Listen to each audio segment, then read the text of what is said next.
안녕하세요. 저는 30대 후반의 여성입니다. 여러분들의 삶은 계획한 대로 잘 흘러가고 있나요? 저는 30대 초반까지만 해도 계획한 대로 평탄하게 살아가고 있었습니다. 그러다가 얼마 전 결혼한 뒤 여러 사건을 겪고 나서 이혼을 하게 되었어요. 사실 제 주변에는 이혼한 사람이 없어서 이혼한 사실을 말하기가 부끄럽기도 하고 남들은 잘만 하는 결혼 생활을 저만 못했으니 제가 이상한 사람이 된 것 같은 생각에 자책만 하고 있었습니다. 그러던 중 우연히 이곳을 알게 되었고 여기 사연을 하나하나 들어보니 저와 비슷한 사연을 겪으신 분들도 많고 저보다 더 심한 일도 겪으신 분들도 계시더라고요. 그런 사연을 들으며 위안도 받고 저도 사연 속의 여러분들처럼 아픈 과거에서 벗어나 열심히 살아봐야겠다는 다짐도 하게 되었습니다. 이렇게 제가 누군가의 사연을 듣고 위로와 힘을 얻은 것처럼 청취자 여러분도 저의 사연을 듣고 용기를 얻었으면 하는 마음이 들어 저의 짧은 결혼 이야기를 한번 적어볼까 해요. 오늘 이 늦은 밤에 꼭 친정을 가야 해? 결혼하면 이제 매년 명절 때마다 갈 텐데. 자기야, 신혼여행 다녀와서 좀 쉬고 싶어. 너무 피곤한데 다음에 가자. 아무리 그래도 결혼식 했으면 친정에도 제대로 인사드려야지. 시댁엔 잘만 갔다 왔잖아. 게다가 자기는 한 번도 우리 집에 인사드리러 온 적 없잖아. 결혼식 후 신혼여행까지 마치고 원래는 바로 친정집에 인사를 드리러 가려고 했으나 거리상의 문제로 시댁에 먼저 인사를 드리게 되었습니다. 시댁에서 1박을 한 뒤 친정으로 가려는데 친정이 수도권에서 조금 먼 지방이라 남편이 너무 피곤하고 힘들다고 투덜대기 시작했어요. 사실 남편은 결혼 전에 부모님과 함께 살고 있었어요. 그래서 저는 결혼 전에도 시부모님을 종종 만났었고 예비 시댁에도 몇 번 놀러 갔었지만 남편은 한 번도 우리 부모님 집에 가본 적이 없었습니다. 왜냐면 처음으로 남편이 부모님께 인사를 드릴 때도 상견례 날에도 모두 부모님이 저희 집으로 오셨거든요. 우리 집에 한 번도 갈 생각이 없는 남편에게 섭섭한 마음이 들기도 했지만 그래도 그 당시에는 제가 남편에게 콩깍지가 제대로 씌워져 있어서 남편의 불편한 마음이 더 크게 느껴졌습니다. 그런 남편을 어르고 달래며 3시간가량을 달려 친정집에 겨우 도착했어요. 이야, 이게 집이야, 궁궐이야? 너네 이렇게 잘 살았었어? 부모님이 브런치 카페 운영하신다더니 꽤 잘 되나 보다. 처음 남편이 저희 집을 보고 내뱉은 말은 감탄사였습니다. 사실 그렇게 잘 산다고 자부는 못하지만 아빠가 대기업을 다니고 있었고 몇 년 전 퇴직을 하셨어요. 그래서 친정 부모님은 노후를 시골에서 보내고 싶어 하셔서 그동안 모아둔 돈으로 시골에 헌집을 구매해 공들여 고쳤답니다. 겉으로 보면 꽤 멋진 새집 같아 보였을 거예요. 그리고 아빠 퇴직금 남은 돈으로 브런치 카페를 크게 차리셨거든요. 다행히 인테리어가 이뻐서 그런지 카페도 지역 맛집으로 소문이 나기 시작했어요. 꽤 수익이 쏠쏠하게 나면서 부모님 노후 자금만큼은 걱정하지 않을 정도였답니다. 이렇게 젊으실 때는 회사 생활을 안정적으로 하시고 퇴직 후에도 카페를 운영하시는 부모님 덕에 저는 부족함 없이 하고 싶은 것은 다 할 수 있었어요. 위서방, 오느라 고생했네. 신혼여행은 잘 다녀왔고? 네, 아버님, 잘 다녀왔습니다. 결혼 전에 한번 연락드리고 찾아뵀어야 했는데 그러지 못해서 너무 죄송해요. 이렇게 반갑게 와줘서 너무 고마워. 어서 들어와요. 출출하지? 내가 음식을 차린다고 차렸는데 맛이 있으려나 모르겠네. 엄마는 사위가 온다고 삼계탕에 전복에 장어구이 등 잔치상을 차려놓으셨더라고요. 음식이 너무 많아 식탁이 꽉 차서 더는 놓을 자리도 없는데 엄마는 자꾸 뭐가 없다면서 냉장고에서 뭘 더 꺼내 놓으셨습니다.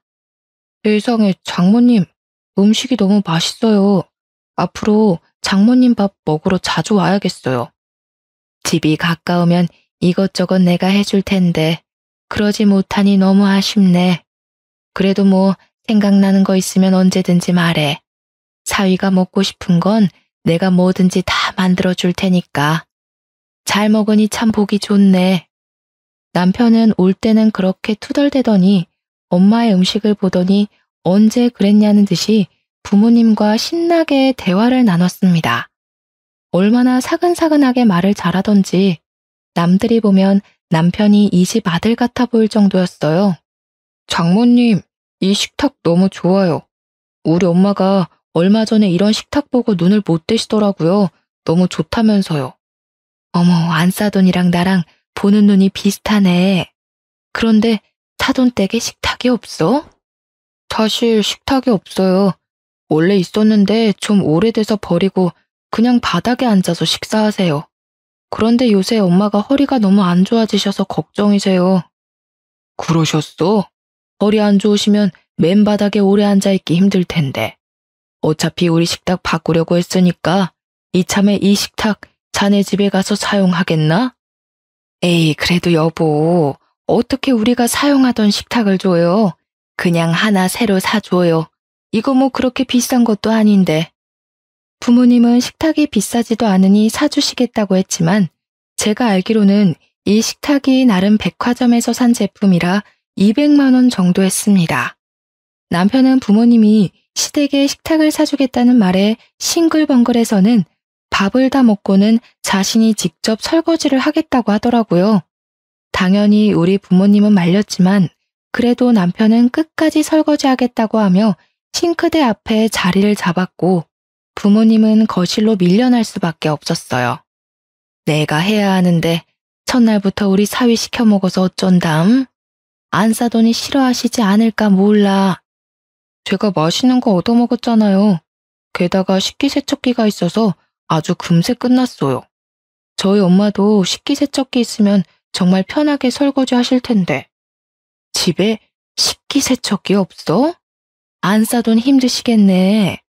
우리 사돈댁에 식탁도 보내고 식기세척기도 보내야겠어. 헉, 정말요? 정말 감사합니다, 장모님. 사실 우리는 혜진이가 장녀라 혼수랑 예단을 많이 하려고 준비했는데 그냥 자기가 살던 집에서 신혼을 시작하겠다고 하지 않나. 사돈댁에서 예물 예단도 필요 없다고 하지 않나. 거기에 스몰 웨딩 한다고 하며 결혼식 비용도 제법 아꼈잖아. 그래서 뭐 하나 더 선물해드리려고 했거든.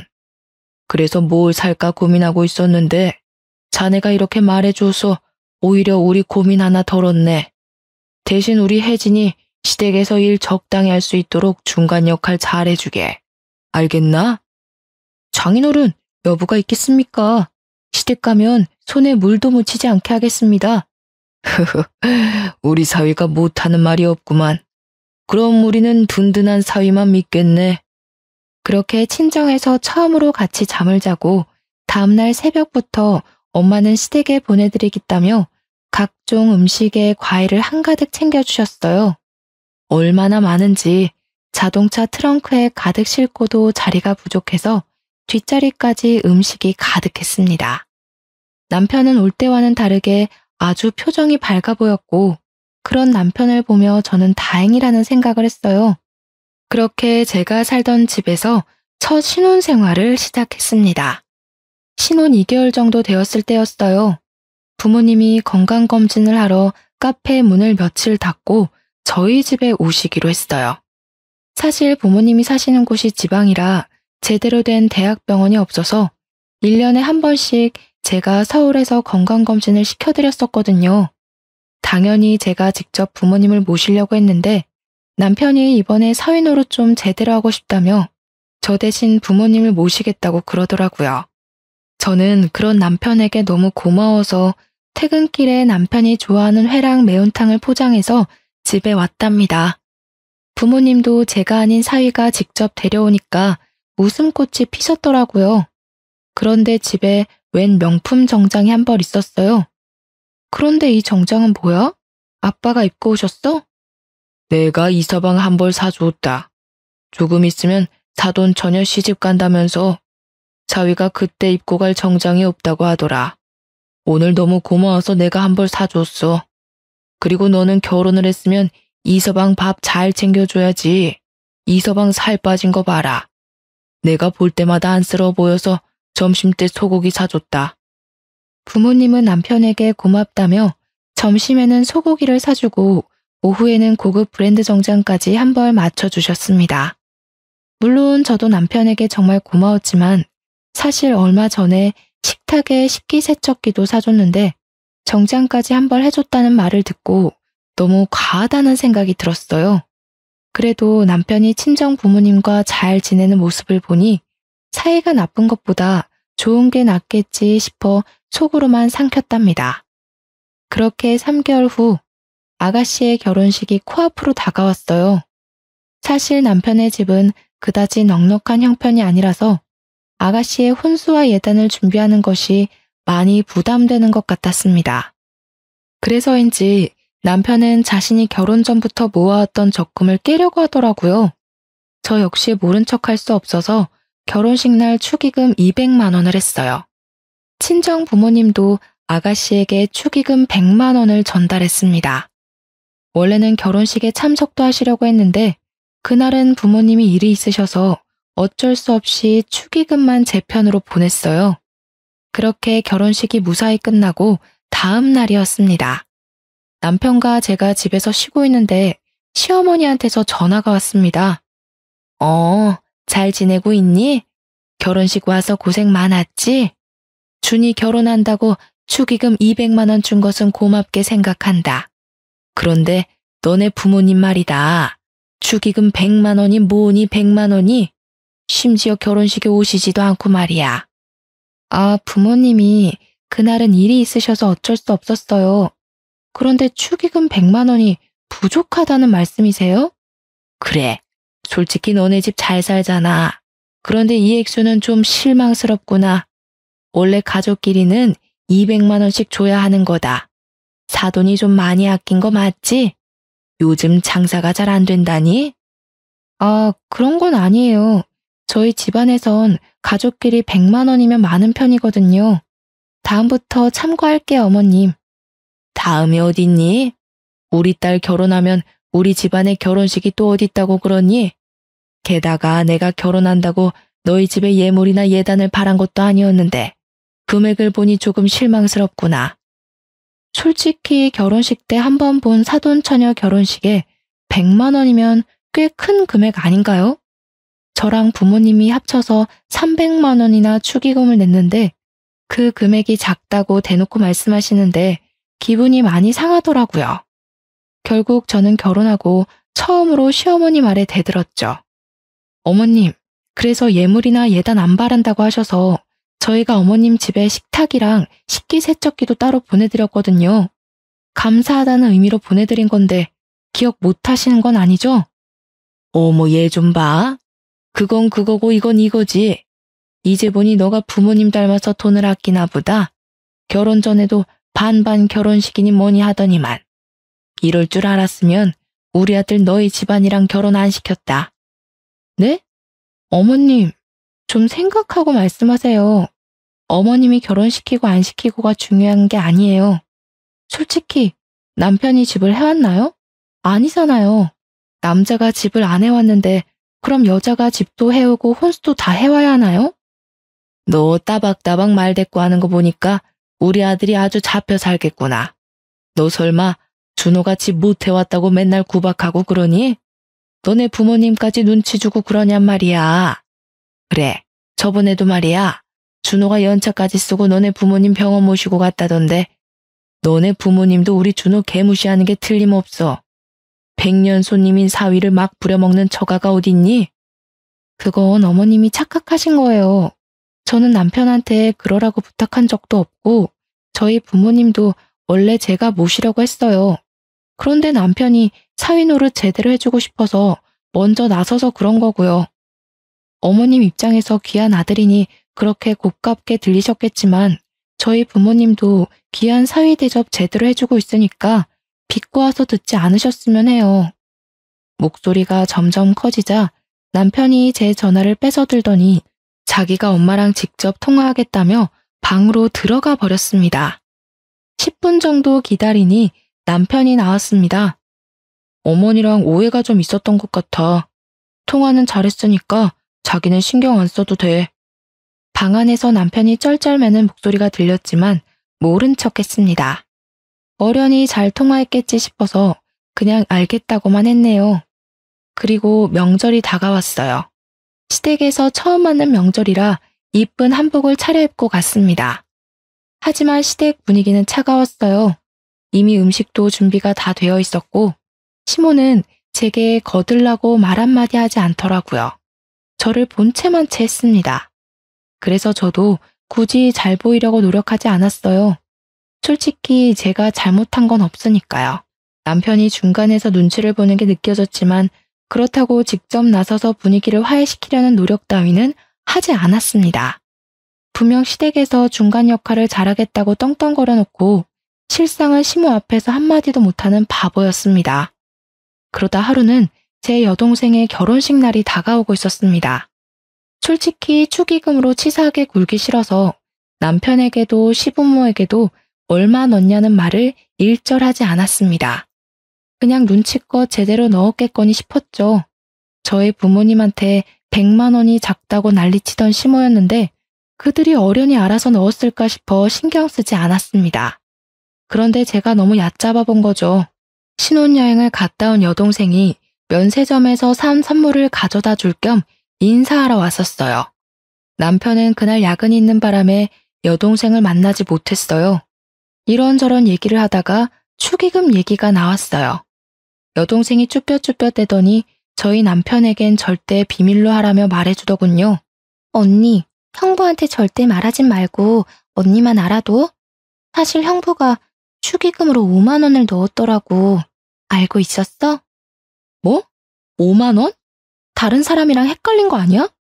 나도 그런 줄 알았는데 언니 시댁도 전부 인당 5만 원씩 넣었더라고. 요즘 식대비가 5만 원이 넘어가서 조금 실망하긴 했는데 뭐 돈 바라고 결혼한 건 아니니까 남편이랑 나랑 신경 안 쓰기로 했어. 아, 내가 괜히 말했나 봐. 언니 신경 쓰지 마. 솔직히 요새 친구 결혼식에도 축의금 10만 원은 내지 않나요? 요즘 식대비가 5만 원이 넘어가잖아요. 돈의 액수보다는 사람 성의가 더 중요하다지만 그래도 내 남편과 내 시댁이 그랬다는 게 너무 서운하고 자존심이 상했습니다. 게다가 얼마 전 축의금 300만 원으로도 작다고 난리친 그 시댁이 맞나 싶었어요. 여동생의 말을 도저히 믿지 못해서 10시에 야근을 마치고 남편에게 물었습니다. 당신 현지 결혼식 날 축의금 얼마 했어? 설마 5만 원 넣은 건 아니지? 여보, 나 너무 피곤하다. 밤늦게 일하고 온 사람한테 왜 바가지를 긁고 쉴까? 지금 좀 씻고 싶은데 비켜줄래? 피하려고 하지 마. 사실대로 말하면 비켜줄게. 진짜 5만 원 넣은 거 맞아? 아이 참. 그래, 5만 원 넣었다 왜? 처제가 너무 작다고 그러디? 처제도 그렇게 안 봤는데 사람을 돈으로 보나 봐? 정성이 중요한 거지. 결혼식 날 내가 안 간 것도 아니고 직접 가서 축하해줬으면 됐지. 인생은 돈이 전부가 아니야. 미쳤어? 진짜로 5만 원을 넣었다고? 그럼 어머님도 아버님도 다 5만 원 넣었다는 게 진짜란 거네? 와, 당신 그거 내로남불이야, 알아? 저번에 우리 부모님이 축의금 100만 원 넣고 어머님한테 욕먹은 거 다 알면서도 그런 짓을 해? 당신은 친정이 만만하니?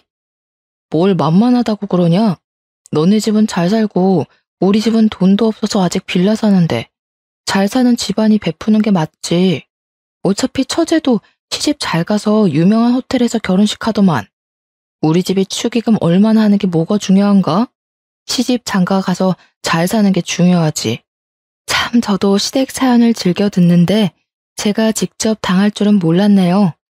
요즘 축의금 같은 건 준 만큼 돌려받지 않나요? 남편의 당당함에 할 말을 잃을 정도였어요. 친정과 시댁의 경제적 차이를 이유로 축의금도 딱 식대비만큼만 냈다는 게 여러분들은 이해가 가시나요? 친정 부모님 앞에선 뭐 없다, 뭐 필요하다 잘만 이야기하던 남편이 제게 돈이 중요한 게 아니라고 마음이 중요한 거라면서 가르치듯 이야기하는데 코를 한 대 쥐어받고 싶더라니까요. 결혼한 지 이제 1년이 넘어가는데 벌써부터 결혼에 대해 회의감이 들기 시작했습니다. 어쨌든 남편이 5만 원 낸 게 맞다고 인정했으니 시부모님도 그 정도 냈을 것 같아서 시댁에 전화해서 따지지는 않았어요. 남편보다 더하면 더했지 덜하진 않을 거라 생각했거든요. 그렇게 시어머니 생신이 다가왔습니다. 며느리가 되면 시어머니 생신이 부담스러운 건 사실이잖아요. 왠지 제대로 대접해드려야 될 것 같고 대충 하면 욕먹을 것 같아서 긴장을 많이 했답니다. 그런데 남편이 이런 말을 꺼내더라고요. 우리 엄마는 미역국 별로 안 좋아해. 여보가 그렇게 긴장할 필요 없어. 집에서 요리하고 치우면 그게 더 일이잖아. 엄마도 집에서 먹는 것보다 외식하는 걸 더 좋아하실걸? 그래도 며느리 드리고 첫 생신인데 아무것도 안 하면 또 뭐라 하실 것 같은데 괜찮을까? 내 말대로 해. 내가 엄마랑 같이 산 지가 몇 년인데 내가 매년 엄마 생신 때 미역국 해주려고 해도 엄마는 외식 한번 해주는 게 더 낫다고 그러셨어. 여보도 괜히 힘들게 집에서 요리하지 말고 그냥 소고기 사드리게 음식점만 미리 예약하자. 남편의 말을 듣고 유명한 소고기집을 예약했답니다. 그렇게 생일 당일 남편과 저는 시부모님을 모시고 음식점으로 향했어요. 그런데 예상치 못한 말을 듣고 말았습니다. 원래 생일날에는 며느리가 만든 미역국 한번 맛봐야 하는데 바쁜 며느님 덕에 나는 미역국도 못 얻어먹는구나. 아, 어머님, 준호 씨가 분명 어머님 미역국 좋아하시지 않는다고 하고 차라리 외식하는 게 낫다고 해서 음식점으로 예약했는데 소고기는 마음에 안 드세요? 넌 왜 이렇게 눈치가 없니? 며느리가 만들어준 요리를 싫어하는 시어미가 어딨다고. 아들이 그렇게 말해도 시어미 생일에 며느리는 요리로 거하게 대접해야지. 아유, 내가 말을 말아야지. 그렇게 식사를 마치고 후식을 먹고 있었는데요. 시모의 말 한마디에 뜻밖의 사실을 알게 되었습니다. 참, 그리고 저번에 너네 여동생 결혼식 말이다. 내가 준호 통해서 축의금 100만 원이나 냈는데 어쩜 감사 전화 한 통이 없니? 네? 그게 무슨... 설마 저번에 내가 너네 부모님이 100만 원 축의금 준 것이 작다고 해서 지금 삐져서 그러는 거야? 솔직히 너네 집은 100만 원이 쉬운 돈이겠지만 우리 집에서 100만 원이면 정말 큰 돈이다. 그리고 액수를 떠나서 어른이 이렇게 생각해서 축의금 내고 했으면 당연히 감사 인사 정도는 해야 기본 예의 아니니. 저는 시어머니의 말을 듣고 혼란에 빠져 있었습니다. 그 순간 시모 입을 막으려는 남편이 보이더군요. 여동생이 저한테 거짓말을 했을 리는 없고 중간에 남편이 돈을 가로챈 게 분명해 보였어요. 어머님, 뭔가 오해가 있는 것 같아요. 여동생이 축의금 받은 거 정산해봤는데 저희 시댁에선 인당 5만 원씩 냈다고 하더라고요. 그런데 100만 원을 보내셨다고요? 어머, 얘 좀 봐. 우리 집을 거지로 하니? 사돈 처녀 축의금을 5만 원 주는 사람이 어딨어? 요새 축의금 최소가 10만 원인데 얘가 날 뭐로 보고? 그게 엄마, 내 말 좀 들어봐. 얘가 왜 이렇게 들러붙어? 넌 내가 준 100만 원 어쨌길래 받은 사람은 5만 원밖에 못 받았다니? 설마 너가 중간에 가로챈 거야? 저와 시모가 동시에 남편을 째려보자 남편이 시모 귀에다 속닥속닥 뭐라고 말을 하더군요. 그런데 저는 귀가 좋아서 톡톡히 다 들었어요. 엄마, 사실은 그 안마의자 있잖아. 그거 그 돈이야. 그거 아직 와이프한테 말 안 했단 말이야. 엄마는 그걸 왜 지금 말해서 사람 곤란하게 만들어. 뭐? 안마의자요? 어머님, 제 남편이 안마의자를 사드렸어요. 아, 뭘 그렇게 따져대. 그냥 그러려니 하고 좀 살아. 어떻게 그렇게 살아? 어머니가 100만 원이나 주셨는데 너가 그걸 가로챘다는 게 말이 되는 소리야? 그리고 그 돈으로 안마의자를 샀다고? 안마의자 최소 200만 원은 넘어가. 네가 무슨 돈이 있어서 그 비싼 걸 샀냐고. 아들아, 네가 직접 말해봐라. 분명 네가 용돈 모아서 샀다고 그랬잖니. 근데 그 돈이 우리가 준 사돈 처녀 축의금이라고? 며느리 말이 맞니? 대화가 예상치 못한 분위기로 흐르자 눈치를 보던 시모가 헛기침을 하더니 시부를 데리고 시댁에 빠른 걸음으로 가더라고요. 집에 가자마자 남편한테 하나하나 물었어요. 그래, 사실 우리 엄마가 처제 결혼한다고 100만 원 주셨어. 그런데 조금 있으면 엄마 생신인데 이모, 고모, 삼촌, 엄마 친구들 다 있는 안마의자 우리 엄마만 없더라. 그래서 처제한테는 나중에 집들이 할 때 좋은 선물 주고 지금은 일단 그 축의금에 내 용돈 조금 보태서 엄마 안마의자 먼저 사드린 거야. 이게 그렇게 잘못된 거야? 우리 엄마한테 돈 100만 원 못 받아서 그렇게 아쉬워? 너네 집 잘 살잖아. 겨우 100만 원 가지고 뭐 그리 난리야? 벼룩에 간을 빼먹어도 유분수지. 솔직히 지금 남편이 미안하다고 싹싹 빌어도 부족할 판국에 오히려 큰 소리니 저는 그저 어이가 없었습니다. 시어머니께 안마의자를 사드리고 싶었다면 자기가 용돈을 모아서 하든지 아니면 부부인 저에게 말을 하고 같이 의논해서 사야 하는 것 아닌가요? 남편은 그래놓고 뭘 잘했다고 이렇게 당당한지 저는 당최 이해가 가지 않았습니다. 결국 남편과 저는 대판 싸우고 저는 큰 방에서 남편은 거실에서 잠을 잤어요. 밤새 남편의 독단적인 행동이 너무 괘씸해서 잠이 안 오더라고요. 말로만 듣던 내로남불 남편이 이런 건가 싶기도 했어요. 도통 제 말이 통하질 않더라고요. 그런데 자기도 잘못한 건 알았는지 다음날 남편이 아침 일찍 안방에 들어와 먼저 사과를 했습니다. 결국 다시는 독단적으로 돈을 쓰지 않겠다는 남편의 약속까지 받고 겨우 풀렸죠. 하지만 사람은 고쳐 쓰는 게 아니라고 했던가요? 연말이 되어서 또 한 번 남편은 저를 배신했습니다. 공교롭게도 연말 휴가가 겹쳐서 남편과 저에게 일주일이란 귀한 휴일이 생겼는데요. 결혼한 지 2년도 다 되어 가는데 여행 한 번 제대로 못 간 것 같다는 남편의 말에 여행을 계획하고 있었죠. 마음 같아선 동남아 한번 가보고 싶었는데 남편이 너무 피곤하다며 제주도를 고집하더라고요. 제주도를 일주일씩이나 가서 볼 게 있나 싶었는데 남편의 말에 설득당하고 말았습니다.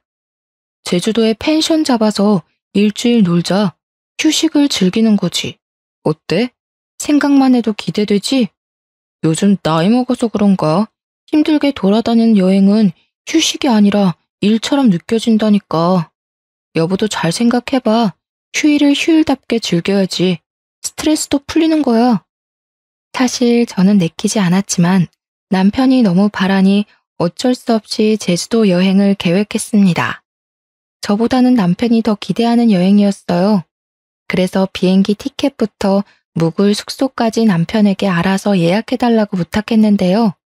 여행 당일에 캐리어를 끌고 나가려는데 남편이 마침 시댁에 일이 생겼다며 저보고 먼저 택시 타고 공항에 가 있으라는 거예요. 여보, 엄마가 갑자기 배가 찢어질 듯이 아파서 응급실에 가야 될 것 같다네? 비행기 타기까지 4시간 남았는데 그 전까지 꼭 도착할 테니까 먼저 가 있어봐. 내가 공항 도착하면 전화할게. 어쩔 수 없이 저 혼자 택시를 타고 공항으로 갔는데 비행기 시간 1시간 전까지 남편이 오지 않았어요. 저는 비행기를 놓칠까 걱정돼서 남편에게 전화하려던 차, 저 멀리서 남편이 보였습니다. 그런데 혼자가 아니었어요. 다들 예상하셨죠? 네, 시부모님까지 주렁주렁 달고 온 남편이었습니다. 분명 배 아파 응급실 간다던 시모는 두 발로 여행용 가방까지 끌고 다니더라고요. 본능적으로 또 남편이 뒤통수를 쳤다는 걸 알았답니다. 황당해하는 제 얼굴에다 대고 남편이 뭐라고 하는지 아세요? 내가 제주도 간다니까 부모님이 신혼여행 이후로 한 번도 못 가봤다고 하시더라고. 생각해보니까 부모님 결혼기념일도 얼마 안 남고 해서 내가 같이 가려고. 그래도 되지? 대아가 우리를 이렇게까지 생각해주고 너무 고맙구나. 네 덕에 몇십 년 만에 제주도 여행을 다시 가보는구나. 알고 보니 남편은 시부모와 같이 가자고 하면 제가 싫다고 할까봐 저 몰래 가족들의 비행기 티켓이며 숙박업소까지 다 예약을 해놨더라고요. 남편의 모든 꿍꿍이를 알아버린 저는 화가 머리끝까지 났지만 시부모님이 너무 고맙다는 표정으로 저를 바라보고 있었고 공항에 사람들도 많이 있어서 큰 소리로 화를 낼 수가 없었습니다. 그렇게 도착한 제주도는 환상의 섬이 아닌 환장의 섬이었어요. 시모는 뭐가 그리 불평불만이 많은지 기껏 평이 좋은 음식점을 찾아갔건만 음식이 전부 맛없다고 툴툴대는데 직원들 보기가 다 민망했습니다.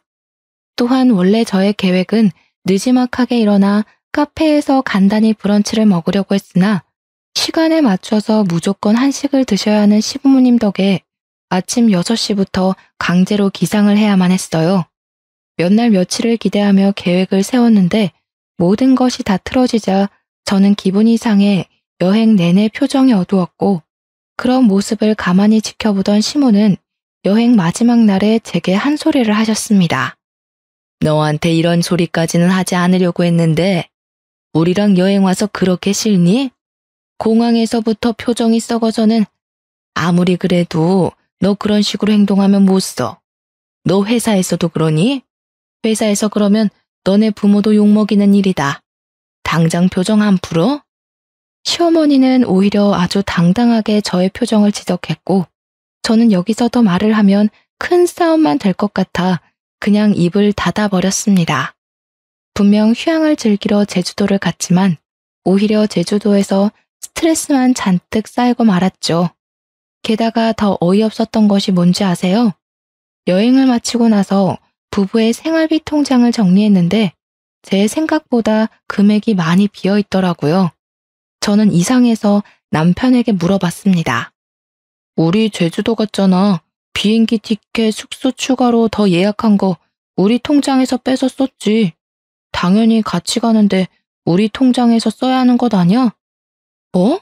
야, 보자 하니까 당신 진짜 미친 거야? 내가 언제 시부모님이랑 같이 가고 싶다고 했어. 네가 거짓말 친 거잖아. 너가 제주도 가고 싶다고 고집 피운 것도 다 너네 부모님 데려가려고 그런 거지, 미친놈아. 뭐? 그래도 좋은 게 좋은 거지. 너도 우리 엄마 아빠랑 추억 하나 쌓이고 좋은 거지. 죽으면 다 소용없어. 살아계실 때 잘해야지. 효도를 할 거면 네 돈으로 해. 왜 나를 끌어들여? 넌 친정에선 받아먹기만 하고 시부모한테는 쓰기만 하냐? 그럼 나도 친정에 효도해야 돼, 알아? 그리고 네가 맘대로 데리고 온 여행인데 네 개인 용돈에서 해결해야지. 그걸 왜 함께 쓰는 생활비 통장에서 끌어다 썼냐고. 너 진짜 양심이 없니? 저번에 분명 독단적으로 행동 안 하기로 했잖아. 약속한 지 1년이 지났니, 2년이 지났니? 고작 4개월 만에 이런 짓을 또 벌인다고? 입이 있으면 말을 해봐. 뭘 또 그렇게 예민하게 받아들이냐. 결론적으로 효도하고 그러면 너한테도 좋은 거야. 생각해봐. 네가 시댁에 잘해야 이쁨 받고 고부 갈등 이런 것도 다 없어지는 거야. 내가 알아서 판을 짜주면 너도 눈치껏 행동하면 될 것이지. 고작 생활비 통장 썼다고 이렇게 욕먹을 일이야? 치사해서 이제 안 쓴다. 당신 아직도 당신이 장가 안 간 철없는 아들 같아. 효도를 할 거면 결혼 전에 했어야지. 결혼했으면 우리 가정을 위해 돈을 써야 되는 거야. 내 말 알아들어? 결혼 전엔 하지도 않을 효도를 왜 장가 가서 뒤늦게 하려고 하냔 말이야, 내 말은. 도무지 너랑은 못 살겠다. 난 분명히 너한테 경고했어. 이렇게 네 맘대로 할 거면 그냥 너 다시 너네 부모님 모시고 살아. 나도 우리 부모님 모시고 효도하고 살 거니까. 뭐? 지금 이깟 일로 이혼하자는 거야? 말을 왜 이렇게 함부로 해? 여행 재밌게 잘 갔다 와서 왜 그래? 이건 싸울 일이 아니라고. 그래, 내가 너한테 말 안 하고 거짓말 친 건 미안해. 그래도 좋게 생각하면 너한테도 분명 좋은 거라니까. 시댁에 점수 따는 게 그렇게 쉬운 일인 줄 아냐? 뭐? 점수를 따라고? 아, 이제야 알겠다. 왜 말이 안 통했는지. 넌 부모님한테 효도하고 싶어서 나랑 결혼한 거구나. 왜? 점수 따면 그 다음에는 어쩔 건데? 그냥 나랑 이혼하고 너 혼자 효도하면 되겠네. 그 잘난 시부모님 비 맞춰주면서 혼자 효도하라고. 자기 가족만 생각하는 모습에 질려버린 저는 결국 남편에게 이혼하자고 말하고 방으로 들어왔습니다. 그 뒤로 저와 남편은 계속 각방 생활을 했어요. 그렇게 한 달 정도 지났으려나요? 새벽 1시가 넘어가도록 남편이 오지 않았습니다. 마음속에 이혼을 품고 있어서 그런가 전혀 걱정 따윈 되지 않았습니다. 다음 날이 되어도 오지 않길래 그냥 무시하고 출근을 했죠. 점심시간쯤 시모에게서 연락이 왔는데요. 글쎄 남편이 술에 잔뜩 취해서 시댁 앞에서 자고 있는 걸 집 안으로 들여서 재웠으니 걱정 말라는 거 아닙니까? 그냥 알겠다고 대충 대꾸하고 끊으려고 했는데 시모가 뜻밖의 말을 꺼냈습니다. 사실 준호가 권고사직을 당했다는구나. 너한테도 말을 못할 정도로 애가 충격이 큰가 봐. 네가 잘 추슬려줬으면 하는구나. 그래도 너가 돈을 벌고 있으니까 얼마나 다행이니? 너무 아들한테 스트레스는 주지 말았으면 하는구나. 그리고 너네 결혼한 지 2년이 넘어가는데 왜 아이 소식이 없니? 아이는 부부 사이의 축복이란다. 기르다 보면 부부 금슬도 더 좋아지고 애 키우는 재미로 살다 보면 10년 훌쩍이다. 그러니 안 되더라도 좀 더 노력했으면 하는구나. 이혼을 하겠다는 말이 목 끝까지 차올랐지만 차마 말하진 못했어요. 들어보니 남편의 회사가 어려워져 단체로 권고사직을 당했다고 하더군요. 그런 백수 아들이 걱정되었던 시모는 2년 동안 꺼내지 않던 임신 얘기를 꺼내더라고요. 참 기가 차더라고요. 그 순간 시모 말을 듣고 정신을 바짝 차리게 되었어요. 지금 임신하면 내 인생 더 꼬이겠구나 하고 말이에요. 애 때문에 이혼 못한다는 말이 있듯이 저도 아이가 있었다면 감히 이혼 생각은 못했을지도 모르죠. 그런데 아직 다행인지 자연 임신은 되지 않았어요. 오히려 이혼할 수 있는 마지막 기회라고 여겨지더라고요. 그래서 생각만 하고 있던 이혼을 실행하기 위해 합의 이혼서를 출력해 화장대에 숨겨놓았습니다. 어려울 때 사람 버리는 거 아니라는 말이 있어서 양심에는 좀 찔렸지만 그래도 어쩌겠습니까? 시작부터 글러먹은 인간이었는걸요. 오히려 제가 너무 늦게 깨달아서 지나간 시간들이 너무 아까웠답니다. 마음속에 정말로 이혼수를 품고서 남편을 대하기 시작했어요. 집에 들어온 남편이 평소보다 더 눈치를 보며 잘하려고 노력하더라고요. 아침마다 아침밥을 차려주고 집안 청소도 완벽하게 해놓고요. 제가 퇴근할 때마다 주인 기다리는 강아지 마냥 저를 기다리고 있었습니다. 그러니 얼었던 마음이 살짝 녹기 시작하더라고요. 막상 심하게 시집살이를 당하고 산 것도 아니고 남편이 바람을 핀 것도 아닌데 이런 걸로 이혼이 될까 싶은 생각이 들었습니다. 참 어리석게도 합리화를 하기 시작했어요. 그때부턴 하루아침에 일자리를 잃은 남편이 불쌍해 보이더군요. 그러던 찰나 친정에서도 큰일이 생기고 말았는데요. 부모님이 운영하시던 브런치 카페 매출이 뚝 떨어져서 망해버린 거였죠. 부모님 말로는 주변에 대형 카페들이 연이어 생기면서 매출이 낮아지더니 최근에 온라인 리뷰가 좋지 않게 달리는 바람에 더 이상 운영이 힘들다고 하더라고요. 결국 부모님은 카페를 싼값에 이전해버렸고 시골에 공들여 지으셨던 집도 팔아버렸습니다. 집까지 팔았다는 말에 제가 깜짝 놀라 이유를 물었어요. 우리 딸 놀라지 말고 들어. 사실 엄마가 서울에 좀 살아야 될 것 같아서 그래. 응? 갑자기 서울에 왜? 혹시 건강에 문제 생긴 거예요? 저번에 대학병원에서 검진 받은 거 있지? 그런데 거기서 자궁암이 의심된다고 그래서 추가 검사를 더 받아보라고 그러길래 검사를 좀 했더니 치료가 필요한 단계라고 그러네. 매번 시골에서 왔다 갔다 하기 힘들 것 같아서 서울에 집을 따로 구하기로 너네 아빠랑 결정했단다.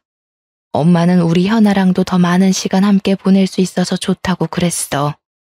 자궁암? 엄마 많이 심각해요? 설마 뒤늦게 발견해서 치료가 급한 거래? 딸, 걱정하지 마. 그 정도로 심각한 건 아니야. 사실 치료만 받으면 충분히 완치될 수 있다고 의사쌤이 그러셨어. 요즘 의료기술이 뛰어나서 약만 잘 먹고 경과보면 될 것 같다고 그러셨어. 안 되면 제거 수술하면 되니까 너무 걱정하지 말고. 저는 덤덤하게 말씀하시는 엄마의 모습을 보니 마음이 너무 아팠습니다. 눈물이 차올랐지만 엄마가 속상해 하실까봐 울지도 못하겠더라고요. 그렇게 눈물을 힘겹게 참으며 부모님의 이사를 도와드리고 밤이 늦어서야 집에 왔습니다. 사실 부모님 이사를 도와드리러 가면서 남편에게 같이 가자고 말을 했었거든요. 어차피 남편이 지금 회사에 다니는 것도 아니고 집에서 노는데 충분히 갈 수도 있잖아요. 그런데 남편은 당당하게 싫다고 하더라고요. 뭐? 이사 가는데 도와달라고? 내가 무슨 이삿짐 센터냐?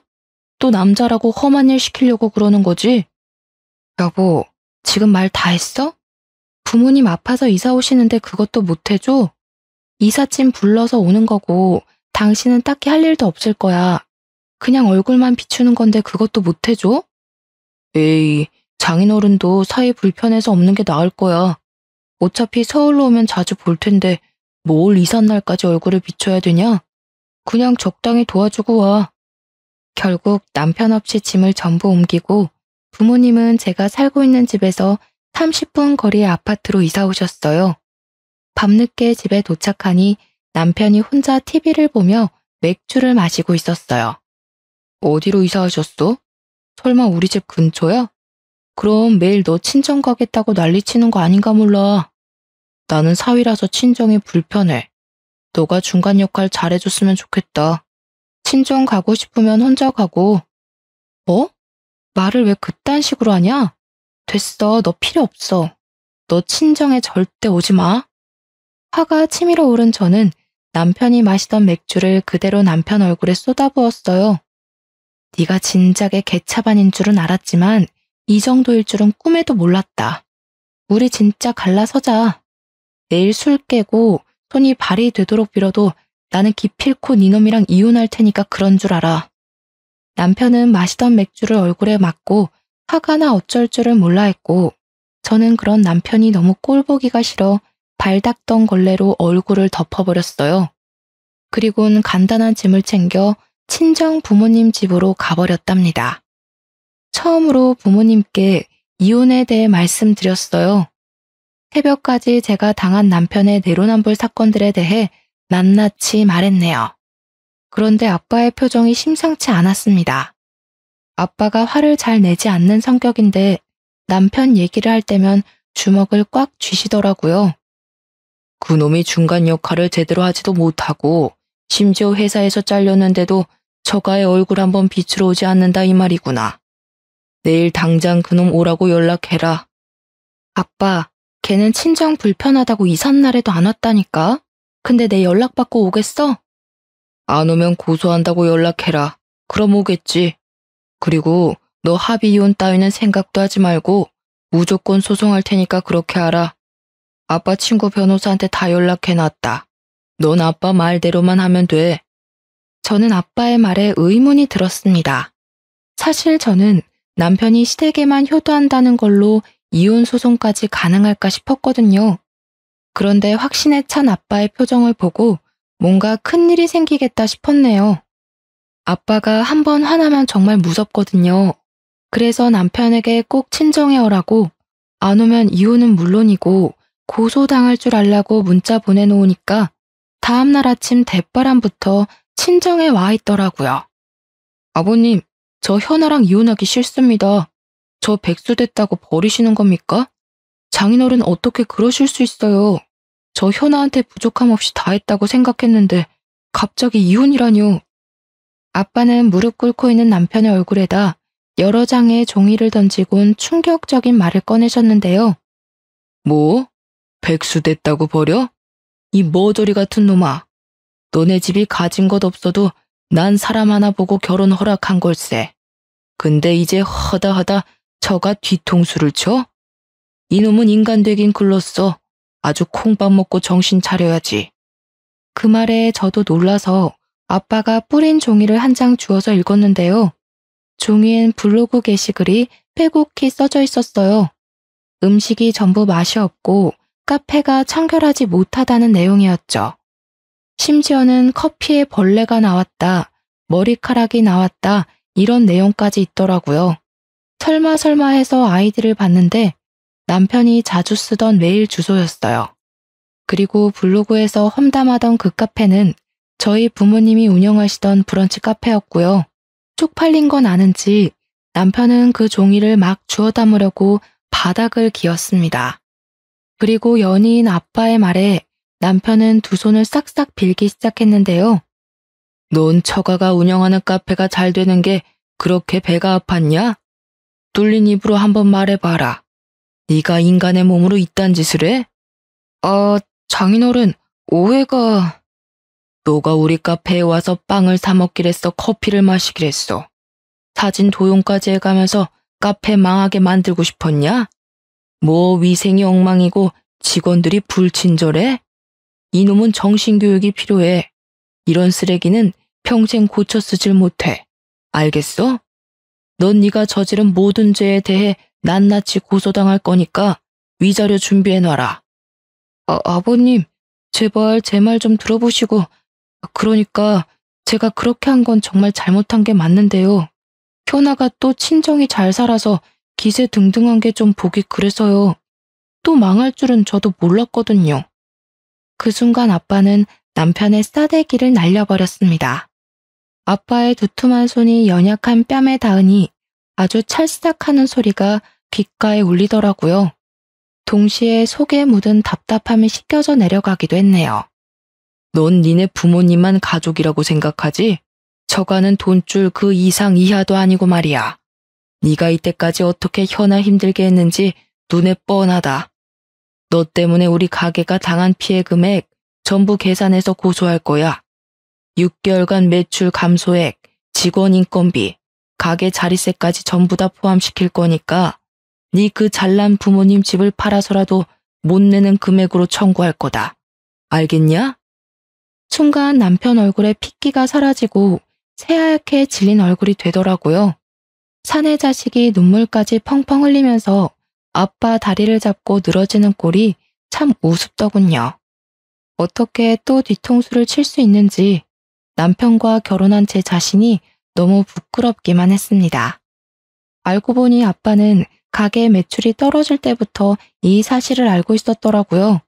차곡차곡 증거를 수집했고 그 블로그의 주인이 제 남편이란 걸 알게 되었을 때 하필 엄마가 자궁암 소견 때문에 대학병원 치료를 받아야 해서 가게를 접기로 결정한 거였습니다. 아빠는 당연 사위에게 실망이 가득했고 차마 저한테 묻지도 못하시고 혼자서 증거를 모아서 변호사와 고소를 준비하고 있었던 거였죠. 명예훼손죄와 영업방해죄, 모욕죄로 법적 대응을 시작하기로 결정하셨고 저 또한 이혼 소송을 시작하면서 남편은 끈떨어진 연신세가 되고 말았습니다. 이혼 소송으로 남편에게 받을 수 있는 위자료는 몇 푼 되지 않더라고요. 대신 돈이 전부 떨어진 남편은 맞고소는 물론이고 변호사 선임 비용조차 없었기 때문에 시댁에서 진짜 집을 팔아서 손해배상을 해야 될 처지에 놓였죠. 그런데 갑자기 시댁에 사준 식탁과 식기세척기가 생각이 나더라고요. 그것도 한두 푼이 아닌데 그걸 그대로 둘 수는 없잖아요? 그래서 주말에 용달차를 불러 시댁에 무작정 들어가서 식기세척기와 식탁을 다시 가져왔습니다. 야, 사람이 줬다 뺏는 게 어딨어? 지금 시어미한테 뭐 하는 짓이야? 아줌마가 내 시모야? 나 당신 아들이랑 이혼했어. 이혼했으니 우리 집 물건은 다시 내가 가져가야지. 안 그래?